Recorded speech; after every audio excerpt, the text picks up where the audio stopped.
hello students तुम्हालोकर बहुते মোক comment करी आसिला जे तुम्हालोকক এইবাৰ অসমীয়া এমএ এন্ট্ৰেন্স পৰীক্ষাত আহিবলগীয়া গুৰুত্বপূৰ্ণ কোৱেশ্চন এনসাৰৰ ওপৰত ভিডিও লাগে গতিকে তোমালোকে কৰা কমেন্ট অনুসৰি আজি মই তোমালোকৰ বাবে গুৱাহাটী বিশ্ববিদ্যালয় কটন বিশ্ববিদ্যালয় তেজপুৰ বিশ্ববিদ্যালয় আৰু ডিব্ৰুগড় বিশ্ববিদ্যালয়ৰ অসমীয়া এমএ এন্ট্ৰেন্স পৰীক্ষাত আহিবলগীয়া সম্ভাৱ্য প্ৰশ্নৰ উত্তৰৰ ওপৰত আলোচনা কৰাই দিয়াৰ লগতে পুৰণি কোৱেশ্চন পেপাৰত কেনেকুৱা ধৰণৰ প্ৰশ্ন আহি গৈছে সেই সম্পৰ্কীয় আলোচনা কৰাই দিম আৰু মই কিদৰে প্ৰস্তুতি চলাইছিলো অসমীয়া এমএ এন্ট্ৰেন্স পৰীক্ষাৰ বাবে আৰু গুৱাহাটী বিশ্ববিদ্যালয়ৰ অসমীয়া এমএ এন্ট্ৰেন্স পৰীক্ষাত মই কিদৰে ৰ্যাঙ্ক 1 হৈছিলো কটন বিশ্ববিদ্যালয়ত ৰ্যাঙ্ক 4 হৈছিলো মোৰ সম্পূৰ্ণ অভিজ্ঞতাৰ পৰা আজি মই তোমালোকক গোটেই প্ৰশ্নটো আলোচনা কৰাই দিম আৰু তোমালোকে মোক প্ৰশ্ন কৰি আছিলা যে তোমালোকে সিলেবাস হিচাপে কি পঢ়িব লাগিব সোৱা তোমালোকে বিএ ফাৰ্ষ্ট সেমিষ্টাৰৰ পৰা বিএ 6 সেমিষ্টাৰলৈ সম্পূৰ্ণ অসমীয়া অনাৰ্ছৰ সিলেবাস পঢ়িব লাগিব মই সেই সিলেবাসৰ ওপৰত ভিত্তি কৰি আজি গোটেই প্ৰশ্ন উত্তৰ মই তোমালোকক আলোচনা কৰাই দিম আৰু আহিবলগীয়া পৰৱৰ্তী ভিডিঅ'সমূহতো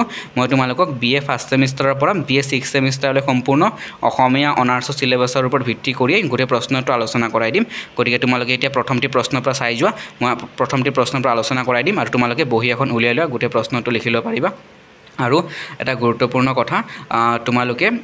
বহিখনত ধুনিয়াকৈ সিৰিয়ালি গোটেই প্ৰশ্নটো লিখি যোৱা মই পৰৱৰ্তী ভিডিঅ'বোৰতো ধুনিয়াকৈ গোটেই সিলেবাসৰ ওপৰত ভিত্তি কৰি গোটেই প্ৰশ্নটো আলোচনা কৰাই দিম সকলোৱে ভালদৰে পঢ়ি থাকা সকলোৱে নিজৰ প্ৰস্তুতি চলাই থাকা সো এটা প্ৰথমটি প্ৰশ্নৰ পৰা আলোচনা কৰাই দিম আমাৰ প্ৰথম প্ৰশ্ন আজি নিৰ্মল প্ৰভা বৰদলৈৰ আত্মজীৱনীখনৰ নাম কি আৰু মই ইতিমধ্যে কৈ দিও এই প্ৰশ্নটো গুৱাহাটী বিশ্ববিদ্যালয়ৰ অসমীয়া বিষয়ত এমএ এন্ট্ৰেন্স পৰীক্ষাত ইতিমধ্যে আহি গৈছে পুৰণি কোৱেশ্চন পেপাৰত সো উত্তৰ জীবন বৰ অনুপম নিৰ্মল প্ৰভা বৰদলৈৰ আত্মজীৱনীখনৰ নাম কি জীবন বৰ অনুপম মনত ৰাখিবা পুৰণি কোৱেশ্চন পেপাৰ আহি গৈছে পৰৱৰ্তী প্ৰশ্ন নিৰ্মল প্ৰভা বৰদলৈৰ সাহিত্যিক ছদ্মনাম কি নিৰ্মল প্ৰভা বৰদলৈৰ সাহিত্যিক ছদ্মনাম নীলা বাইদেউ মনত ৰাখিবা আৰু প্ৰথম যেটো প্ৰশ্ন আছিল নিৰ্মল প্ৰভা বৰদলৈৰ আত্মজীৱনীখনৰ নাম কি জীবন বৰ অনুপম পুৰণি কোৱেশ্চন পেপাৰত ইতিমধ্যে আহি গৈছে পৰৱৰ্তী প্ৰশ্নলৈ গৈ আছো আমি আমাৰ পৰৱৰ্তী প্ৰশ্ন হৈছে পৰৱৰ্তী প্ৰশ্ন পহিলা তাৰিখ কাৰ ৰচনা শাৰদা বৰদলৈৰ ৰচনা মনত ৰাখিবা এতিয়া পৰৱৰ্তী প্ৰশ্নলৈ গৈ আছো নেক্সট কোৱেশ্চন তাৰ আগতে আৰু এটা গুৰুত্বপূৰ্ণ প্ৰশ্ন আছিল ইয়াৰ লগতে জড়িত হৈ আছে যে পহিলা তাৰিখ আৰু মগৰিবৰ আজান মনত ৰাখিবা মগৰিবৰ আজান পহিলা তাৰিখ আৰু মগৰিবৰ আজান কাৰ ৰচনা শাৰদা বৰদলৈৰ ৰচনা মনত ৰাখিবা পহিলা তাৰিখ আৰু মগৰিবৰ আজান শাৰদা বৰদলৈৰ ৰচনা পৰৱৰ্তী প্ৰশ্নলৈ গৈ আছো আমি জনাগাভৰুৰ গীতৰ নায়ক কোন উত্তৰ গোপীচন্দ কোঁৱৰ জনাগাভৰুৰ গীতৰ নায়ক কোন গোপীচন্দ কোঁৱৰ আৰু মই কটন বিশ্ববিদ্যালয়ত অসমীয়া বিষয়ত যেতিয়া এমএ এন্ট্ৰেন্সৰ পৰীক্ষা দি আছিলো তেতিয়া এই প্ৰশ্নটো আহিছিলে অসমীয়া বিষয়ত এমএ এন্ট্ৰেন্স পৰীক্ষাত এই প্ৰশ্নটো আহিছিলে সোৱা কটন বিশ্ববিদ্যালয়ত জনাগাভৰুৰ গীতৰ নায়ক কোন গোপীচন্দ কোঁৱৰ মনত ৰাখিবা পৰৱৰ্তী প্ৰশ্নলৈ গৈ আছো আমি যে লোক সমাজে বেদৰ বাণী জ্ঞান কৰা লোকসাহিত্যবিদ কি ডাকৰ বচন লোক সমাজে বেদৰ বাণী জ্ঞান কৰা লোকসাহিত্যবিদ হৈছে ডাকৰ বচন মনত ৰাখিবা ইম্পৰ্টেণ্ট প্ৰশ্ন পৰৱৰ্তী প্ৰশ্নলৈ গৈ আছো আমি পৰৱৰ্তী প্ৰশ্ন সাহিত্য কি প্ৰৱেশ কাব্যৰ ৰচক কোন ৰুদ্ৰ কণ্ডলী সাহিত্য কি প্ৰৱেশ কাব্যৰ ৰচক কোন ৰুদ্ৰ কণ্ডলী পৰৱৰ্তী প্ৰশ্নলৈ গৈছো এই প্ৰশ্নটো পুৰণি কোৱেশ্চন পেপাৰত ইতিমধ্যে আহি গৈছে তোমালোকৰ ডিব্ৰুগড় বিশ্ববিদ্যালয়ৰ অসমীয়া বিষয়ত এমএ এন্ট্ৰেন্স পৰীক্ষাটো আহি গৈছে গুৱাহাটী বিশ্ববিদ্যালয়ৰ অসমীয়া বিষয়ত এমএ এন্ট্ৰেন্স পৰীক্ষাটো আহি গৈছে যে প্ৰাক শংকৰী যুগৰ শ্ৰেষ্ঠ কবিজনৰ নাম কি মাধৱ কণ্ডলী মনত ৰাখিবা প্ৰাক শংকৰী যুগৰ শ্ৰেষ্ঠ কবিজনৰ নাম হৈছে মাধৱ কণ্ডলী পৰৱৰ্তী প্ৰশ্ন এই প্ৰশ্নটো পুৰণি কোৱেশ্চন পেপাৰত আহি গৈছে ডিব্ৰুগড় বিশ্ববিদ্যালয়ত কটন বিশ্ববিদ্যালয়ত আহি গৈছে গুৱাহাটী বিশ্ববিদ্যালয়ত আহি গৈছে মাধৱ কণ্ডলী কোনজন ৰজা ৰাজকবি আছিল নাইবা মাধৱ কণ্ডলী কোনজন ৰজা ৰাজপৃষ্ঠপোষকতা লাভ কৰিছিল প্ৰশ্নটো দুই ধৰণে আহিব পাৰে সোৱা উত্তৰ বৰাহী ৰজা মহামাণিক্যৰ ৰাজকবি আছিল বা ৰাজপৃষ্ঠপোষকতা লাভ কৰিছিল মাধৱ কণ্ডলী কোনজন ৰজা ৰাজকবি আছিল উত্তৰ বৰাহী ৰজা মহামাণিক্য মনত ৰাখিবা পৰৱৰ্তী প্ৰশ্নলৈ গৈ আছো আমি পৰৱৰ্তী প্ৰশ্ন হৈছে আমাৰ পৰৱৰ্তী প্ৰশ্ন দুৰ্গা বৰৰ গীতি ৰামায়ণত মুঠ কেইটা গীত সন্নিৱিষ্ট হৈছে সোৱা গীতি ৰামায়ণৰ ৰচক হৈছে দুৰ্গা বৰ মনত ৰাখিবা আৰু দুৰ্গা বৰৰ গীতি ৰামায়ণত মুঠ কেইটা গীত সন্নিৱিষ্ট আছে 58টা গীত সন্নিৱিষ্ট আছে মনত ৰাখিবা ইম্পৰ্টেণ্ট প্ৰশ্ন হয় পৰৱৰ্তী প্ৰশ্নলৈ গৈ আছো আমি পৰৱৰ্তী প্ৰশ্ন হৈছে শংকৰদেৱে কাৰ টুলত শিক্ষা গ্ৰহণ কৰিছিল মহেন্দ্ৰ কণ্ডলীৰ টুলত শিক্ষা গ্ৰহণ কৰিছিল আৰু এটা বিশেষ গুৰুত্বপূৰ্ণ প্ৰশ্ন যে শংকৰদেৱৰ প্ৰথম কাব্য গ্ৰন্থখনৰ নাম কি মনত ৰাখিবা শংকৰদেৱৰ প্ৰথম কাব্য গ্ৰন্থখনৰ নাম কি ভেৰি ইম্পৰ্টেণ্ট কমন প্ৰশ্ন হয় যে শংকৰদেৱৰ প্ৰথম কাব্য গ্ৰন্থ গ্ৰন্থখনৰ নাম হৰিশ্চন্দ্ৰ উপাখ্যান মনত ৰাখিবা আৰু শংকৰদেৱৰ প্ৰথম বৰগীতটিৰ নাম ইতিমধ্যে পুৰণি কুৱেশ্যন পেপাৰটো আহি গৈছে মই যেতিয়া কটন বিশ্ববিদ্যালয়ত এম এ এন্ট্ৰেন্স পৰীক্ষা দি আছিলোঁ অসমীয়া বিষয়ত তেতিয়া আহিছিলে যে শংকৰদেৱৰ প্ৰথম বৰগীতটিৰ নাম মন মেৰি ৰাম স্বৰ্ণেহি লাগু আৰু তেওঁ তীৰ্থ ভ্ৰমণৰ সময়ত বদৰিকা আশ্ৰমত তেওঁ ৰচনা কৰিছিল মনত ৰাখিবা ইম্পৰ্টেণ্ট প্ৰশ্ন হয় এতিয়া পৰৱৰ্তী প্ৰশ্নলৈ গৈ আছোঁ আমি পৰৱৰ্তী প্ৰশ্ন হৈছে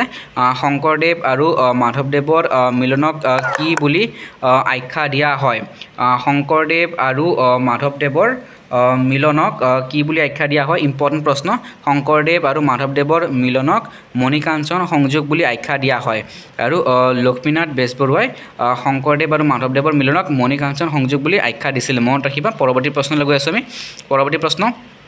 ৰাম বিজয় নাটৰ মূল কি আদিকাণ্ড ৰামায়ণ আৰু ৰাম বিজয় নাটৰ ৰচক মহাপুৰুষ শ্ৰীমন্ত শংকৰদেৱ মনত ৰাখিবা মহাপুৰুষ শ্ৰীমন্ত শংকৰদেৱ ৰাম বিজয় নাটৰ ৰচক আৰু ৰাম বিজয় নাটৰ মূল হৈছে আদিকাণ্ড ৰামায়ণ ভেৰি ভেৰি ইম্পৰ্টেণ্ট প্ৰশ্ন আৰু তাৰ পৰৱৰ্তী প্ৰশ্নটো হৈছে ৰাম বিজয় নাটখন শংকৰদেৱে ক'ত ৰচনা কৰিছিল কোচবিহাৰত প্ৰথম প্ৰশ্ন হয় ৰাম বিজয় নাটৰ মূল কি মহাপুৰুষ শ্ৰীমন্ত শংকৰদেৱৰ দ্বাৰা ৰচিত ৰাম বিজয় নাটৰ মূল কি আদিকাণ্ড ৰামায়ণ উত্তৰ হৈছে আদিকাণ্ড ৰামায়ণ পৰৱৰ্তী প্ৰশ্ন নেক্সট কুৱেশ্যন ৰাম বিজয় নাটখন শংকৰদেৱে ক'ত ৰচনা কৰিছিল কোচবিহাৰত ৰচনা কৰিছিল পৰৱৰ্তী প্ৰশ্নলৈ গৈ আছোঁ আমি পৰৱৰ্তী প্ৰশ্ন হৈছে শংকৰদেৱৰ প্ৰথম বৰগীতটিৰ নাম কি ইতিমধ্যে মই আলোচনা কৰাই দিছোঁ যে মন মেৰি ৰাম স্বৰ্ণেহি লাগু হৈছে শংকৰদেৱৰ প্ৰথম বৰগীত আৰু শংকৰদেৱৰ প্ৰথম কাব্য গ্ৰন্থখনৰ নাম আছিলে হৰিশ্চন্দ্ৰ উপাখ্যান মনত ৰাখিবা ইম্পৰ্টেণ্ট প্ৰশ্ন হয় আৰু শংকৰদেৱৰ প্ৰথম বৰগীতটিৰ নাম হৈছে মন মেৰি ৰাম স্বৰ্ণেহি লাগু তেওঁ তীৰ্থ ভ্ৰমণৰ সময়ত বদৰিকা আশ্ৰমত তেওঁ ৰচনা কৰিছিল আৰু এই প্ৰশ্নটো কটন বিশ্ববিদ্যালয়ত অসমীয়া এম এ এন্ট্ৰেন্স পৰীক্ষাত আহিছিলে পৰৱৰ্তী প্ৰশ্ন যে গুৰু ভটিমাৰ প্ৰৱৰ্তক কোন গুৰু ভটিমাৰ প্ৰৱৰ্তক মহাপুৰুষ মাধৱদেৱ মনত ৰাখিবা গুৰু ভটিমাৰ প্ৰৱৰ্তক মহাপুৰুষ মাধৱদেৱ পৰৱৰ্তী প্ৰশ্নলৈ গৈ আছোঁ আমি পৰৱৰ্তী প্ৰশ্নলৈ যোৱাৰ আগতে আৰু এটা প্ৰশ্ন জড়িত হৈ আছে ইয়াৰ লগতে ইম্পৰ্টেণ্ট প্ৰশ্ন যে চৰিত তোলা প্ৰথাৰ প্ৰৱৰ্তক কোন ভেৰি ভেৰি ইম্পৰ্টেণ্ট প্ৰশ্ন তোমালোকে এই প্ৰশ্নটো ডিব্ৰুগড় বিশ্ববিদ্যালয়ৰ অসমীয়া এম এ এন্ট্ৰেন্স পৰীক্ষাত আহিছিল যে চৰিত তোলা প্ৰথাৰ প্ৰৱৰ্তক কোন মাধৱদেৱ মহাপুৰুষ মাধৱদেৱ মনত ৰাখিবা চৰিত তোলা প্ৰথাৰ প্ৰৱৰ্তক মহাপুৰুষ মাধৱদেৱ মনত ৰাখিবা মহাপুৰুষ মাধৱদেৱ গুৰু ভটিমাৰ প্ৰৱৰ্তক মাধৱদেৱ আৰু চৰিত তোলা প্ৰথাৰ প্ৰৱৰ্তকো মহাপুৰুষ মাধৱদেৱ মনত ৰাখিবা পৰৱৰ্তী প্ৰশ্নলৈ গৈ আছোঁ আৰু গুৰু ভটিমাৰ প্ৰৱৰ্তক ইতিমধ্যে মই কৈ দিছোঁ মাধৱদেৱ পৰৱৰ্তী প্ৰশ্ন হৈছে বিহুগীতবোৰ সাধাৰণতে কোনটো চন্দত ৰচনা কৰা হয় বিহুগীতবোৰ সাধাৰণতে ত্ৰিপদী চন্দত ৰচনা কৰা হয় মনত ৰাখিবা পৰৱৰ্তী প্ৰশ্ন এই প্ৰশ্নটো ইতিমধ্যে মই এম এ এন্ট্ৰেন্স পৰীক্ষা দিয়াৰ সময়তো আহিছিলে কটন বিশ্ববিদ্যালয়ত যে কামৰূপত জোৰা নামক কি বুলি কোৱা হয় সিঁচা গীত বুলি কোৱা হয় মনত ৰাখিবা কামৰূপত জোৰা নামক কি বুলি কোৱা হয় সিঁচা গীত বুলি কোৱা হয় ইম্পৰ্টেণ্ট প্ৰশ্ন পৰৱৰ্তী প্ৰশ্নলৈ গৈ আছোঁ আমি যে ডক্টৰ নিৰ্মল প্ৰভা বৰদলৈৰ প্ৰথম কবিতা পুথিখনৰ নাম কি আছিলে বন ফৰিঙৰ ৰং মনত ৰাখিবা ইম্পৰ্টেণ্ট প্ৰশ্ন বহীত লিখি ল'বা তোমালোকে সকলোৱে তোমালোকে পাৰিলে বহীত সকলোৱে গোটেই প্ৰশ্নটো লিখি ল'বা পৰৱৰ্তী প্ৰশ্নলৈ গৈ আছোঁ আমি পৰৱৰ্তী প্ৰশ্ন অসমীয়া ব্যাকৰণ আৰু ভাষাতত্ত্ব এই প্ৰশ্নটো তোমালোকে প্ৰতি বছৰে অহা দেখা পাবাই তোমালোকে ইম্পৰ্টেণ্ট প্ৰশ্ন খুবেই ইম্পৰ্টেণ্ট প্ৰশ্ন ইতিমধ্যে গুৱাহাটী বিশ্ববিদ্যালয়ৰ অসমীয়া এম এ এন্ট্ৰেন্স পৰীক্ষাত আহি গৈছে যে অসমীয়া ব্যাকৰণ আৰু ভাষাতত্ত্ব অসমীয়া ব্যাকৰণ আৰু ভাষাতত্ত্ব শীৰ্ষক গ্ৰন্থখনৰ লেখক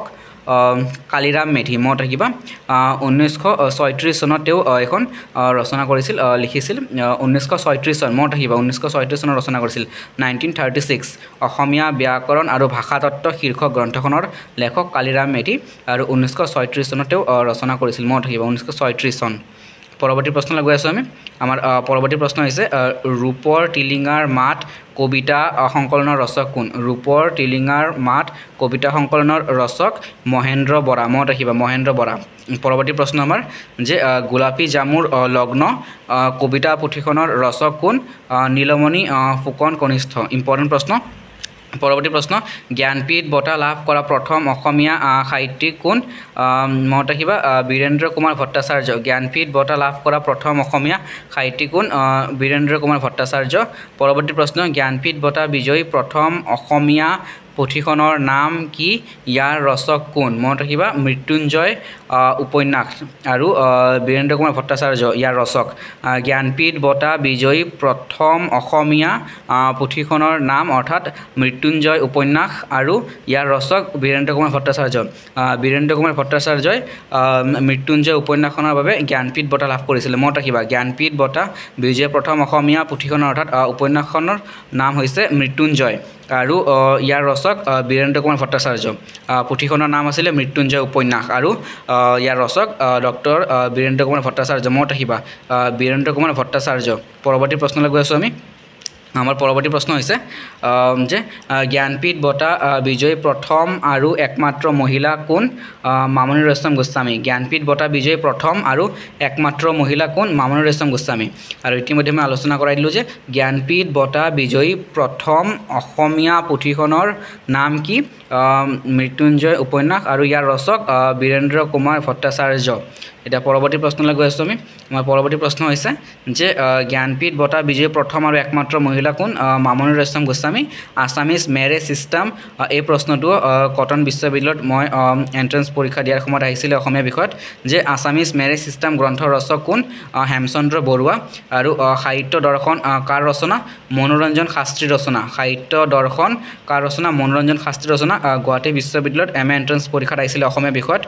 পৰৱৰ্তী প্ৰশ্নলৈ গৈ আছোঁ যে সাহিত্য বিদ্যা পৰিক্ৰমা গ্ৰন্থখনৰ লেখক কোন তীৰ্থনাথ শৰ্মা গুৱাহাটী বিশ্ববিদ্যালয়ত MA এণ্ট্ৰেন্স পৰীক্ষাত আহিছিলে অসমীয়া বিষয়ত মই দিয়াৰ সময়ত আহিছিলে যে সাহিত্য বিদ্যা পৰিক্ৰমা গ্ৰন্থখনৰ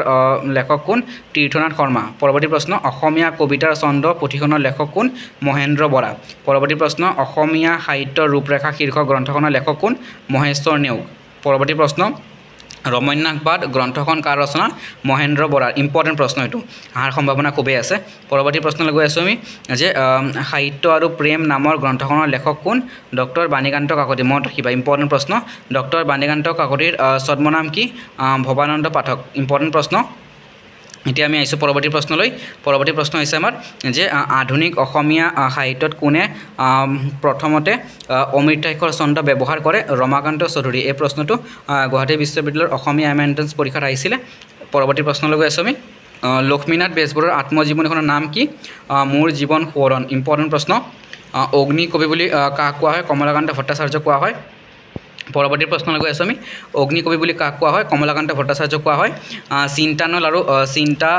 তৰংগ কাৰ ৰচনা চিন্তানল আৰু চিন্তা তৰংগ কাৰ ৰচনা কমলাকান্ত ভট্টাচাৰ্যৰ ৰচনা ইম্পৰ্টেণ্ট প্ৰশ্ন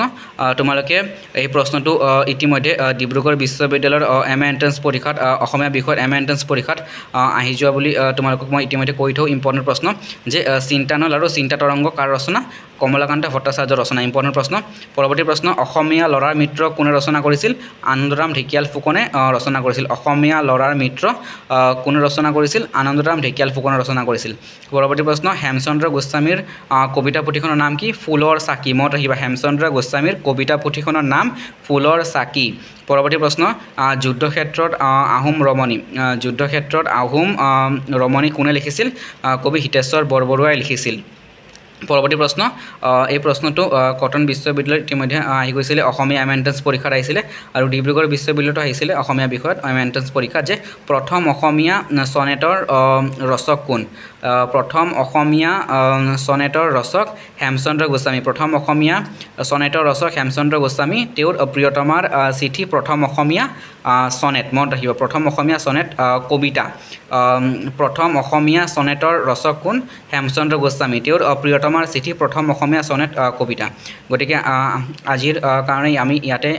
আলোচনা সামৰিম তোমালোকে পৰৱৰ্তী ভিডিঅ'বোৰ চাই থাকিবা গোটেই প্ৰশ্নটো আলোচনা কৰাই দিম গতিকে আজি আমি ইয়াতে সামৰিছোঁ ভিডিঅ'টো চোৱাৰ কাৰণে সকলোকে যথেষ্ট ধন্যবাদ আজি এইটো অন্তিম প্ৰশ্ন আছিলে গতিকে সকলোৱে নিজৰ প্ৰস্তুতি ভালদৰে চলাই থাকিবা আৰু তোমালোকে